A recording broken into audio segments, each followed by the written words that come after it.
بسم اللہ الرحمن الرحیم۔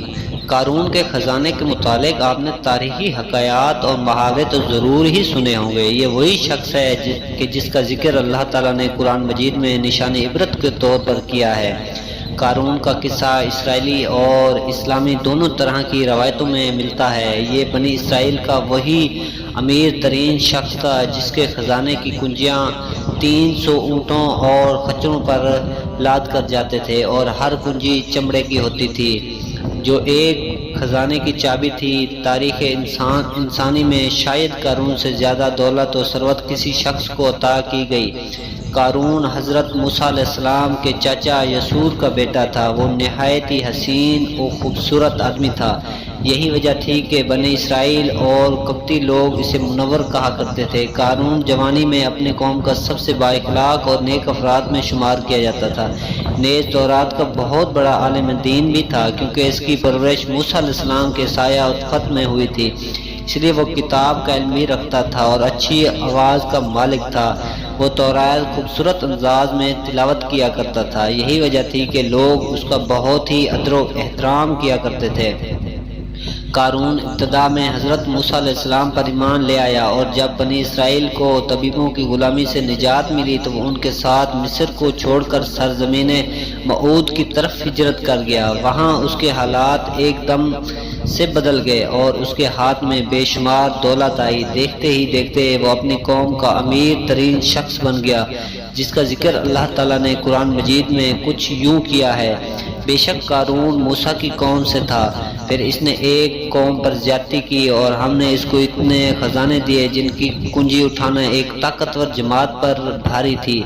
ایک جگہ فرمایا، جب اس سے اس کی قوم نے کہا اتراؤ نہیں، بے شک اللہ اترانے والوں کو پسند نہیں کرتا، اور جو مال تجھے اللہ نے دیا ہے اس کے ذریعے آخرت کا گھر طلب کر، اور دنیا سے اپنا حصہ نہ بھول، اور احسان کر جیسا اللہ نے تجھ پر احسان کیا ہے، اور زمین میں فساد نہ کر، بے شک اللہ فسادیوں کو پسند نہیں کرتا۔ جب زکوٰۃ کا حکم نازل ہوا اور حضرت موسیٰ علیہ السلام نے اس سے عہد لیا تو اس نے یہ وعدہ کیا تھا کہ اپنے مال کا 1000واں حصہ زکوٰۃ نکالے گا۔ جب اس نے اپنے مال کا حساب لگایا تو ایک بہت بڑی رقم زکوٰۃ کی نکلی، لہذا اس کے دل میں حرص و لالچ پیدا ہو گئی اور وہ زکوٰۃ کا منکر ہو گیا۔ اس نے ایک گندی چال چلی۔ اس نے بنی اسرائیل میں سے ایک گروہ کو جو اس کی حمایتی تھے جمع کیا اور کہا، اے بنی اسرائیل، موسیٰ نے ہمیں بہت سارے امور کو حکم دیا جس پر تم لوگوں نے اس کی پیروی کی، اب وہ تم سے تمہارا مال بھی چھین لینا چاہتا ہے۔ فلاں فاحشہ عورت کو لے کر آؤ تاکہ اسے کچھ پیسے دے کر موسیٰ علیہ السلام کو بدکار ثابت کیا جا سکے۔ قارون نے اپنے قوم کے لوگوں کو جمع کیا اور حضرت موسیٰ علیہ السلام سے پوچھا کہ زنا کی کیا سزا ہے۔ حضرت موسیٰ علیہ السلام نے کہا، جو بھی زنا کرے حالانکہ اس کی بیوی بھی ہو تو اسے سنسار کیا جائے یہاں تک کہ وہ مر جائے۔ قارون نے حضرت موسیٰ علیہ السلام سے کہا، حتیٰ کہ اگر یہ کام آپ نے ہی انجام دیا ہو تو بھی؟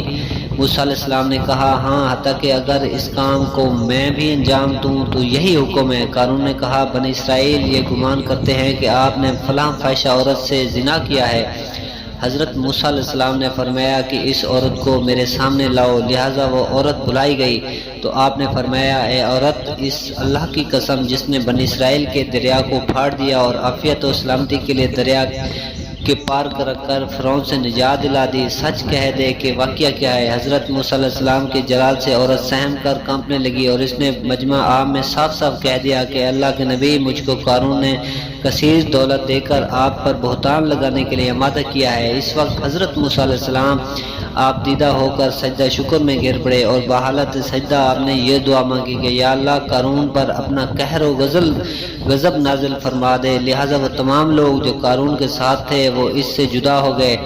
موسیٰ علیہ السلام نے اللہ کے اذن سے زمین کو حکم دیا تو زمین پھٹ پڑی اور قارون اور اس کے پیروکار اس میں دھس چلے گئے، اور دیکھتے ہی دیکھتے قارون اور قارون اس کا مکان اور خزانہ سب اس زمین میں دھنس گئے۔ جب یہ زمین میں نابود ہو گئے تو زمین کا شگاف دوبارہ بند ہو گیا۔ قارون کے اس دولت کے متعلق بہت سارے تاریخی حکایات نقل کیے گئے ہیں، اور تا قیامت قارون اور اس کا خزانہ تمام انسانیت کے لیے نشان عبرت بنا رہے گا۔ دوستو امید کرتے ہیں کہ ہماری آج کی کاوش آپ کو ضرور پسند آئے گی۔ اگر ویڈیو اچھی لگی ہو تو اس کو لائک اور سبسکرائب لازمی کر دیں۔ جزاک اللہ۔